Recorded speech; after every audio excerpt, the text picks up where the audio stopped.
Hello readers, welcome back to PJL Books and welcome to today's Off the Shelf. Today we are continuing our discussion of antagonists with part 2, Meaningful Motivations. Now last time we talked about the 3 broad categories that antagonistic forces fall into. We also mentioned the fact that external forces, i.e. another physical being is the bad guy, is by far and away the most popular.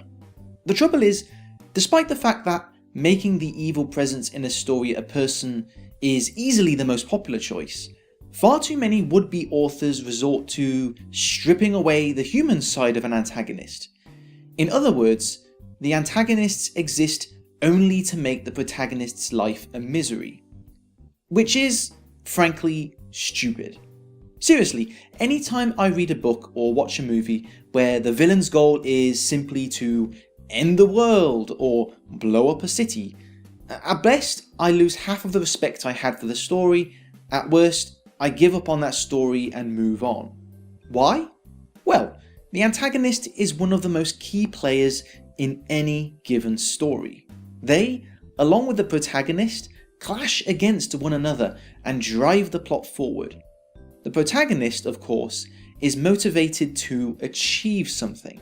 So an antagonist who simply gets in the way of our protagonist's goals for the sake of just getting in the way, just doing some big bad evil thing because hey, that's what villains do, well, those kind of bad guys are big turn-offs. Because let's get one thing out of the way right now. Protagonist does not equal evil. Indeed, one of the most important qualities of a solid, believable antagonist is that they truly believe they are doing the right thing. They believe they're the good guy, and they think the protagonist is actually the bad guy. So when your supervillain is aiming a nuclear missile at New York, stop and say to yourself, can he justify this to be the right thing to do? Now let me give you an example from the movie Kingsman. Now warning, of course, there are spoilers for this movie ahead. Now, Richmond Valentine is administering a dastardly plot that would see over 90% of the world's population culled.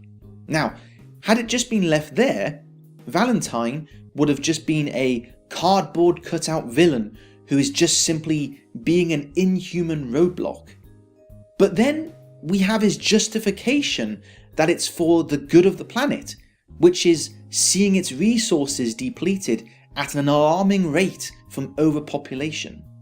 Now, with this justification, Valentine's character becomes much more believable. Who wouldn't care about the state of planet Earth? So, with this believable motivation, the idea of making your protagonists human with human foibles also matches up with antagonists. And yes, even the bad guys have good points. Now all of this has a dual benefit. First, it makes us, the audience, feel much more deeply connected with the theme of the story. After all, there's a good chance that your story will have certain themes running through it, such as coming of age, destruction of the environment, materialism, and so on. The protagonist will offer one point of view on these themes, and that's all well and good, but with a well-rounded and believable protagonist, you are able to offer a more well-rounded, three-dimensional view of a topic. For example, J.K. Rowling has stated that the overarching theme to the Harry Potter series is death. Now, with Harry, you have him dealing with the death of his parents from the beginning, culminating in him accepting his own death and facing it. On the flip side of that, you have Voldemort, who is doing everything he can to conquer and cheat death. So these two opposing forces, taking different yet understandable stances on a topic, is what makes for a high-impact story. The second benefit is within the story itself. A protagonist being victorious over a mindless maniac of a villain who has no motivations beyond wanton destruction doesn't feel like a satisfying victory. because the motivations of the antagonist do not clash with the protagonist. So while the good guys may be tested on a surface level, they aren't having to call their own beliefs into question or face their own human shortcomings, so it all feels hollow. However, humans winning over other humans is altogether more meaningful.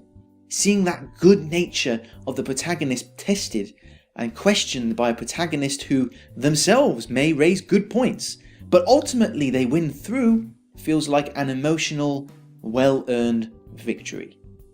A well-earned protagonist with meaningful motivations can have a huge knock-on benefit for your story. Consider well how you develop them, as they are just as important to your character roster as your main protagonist.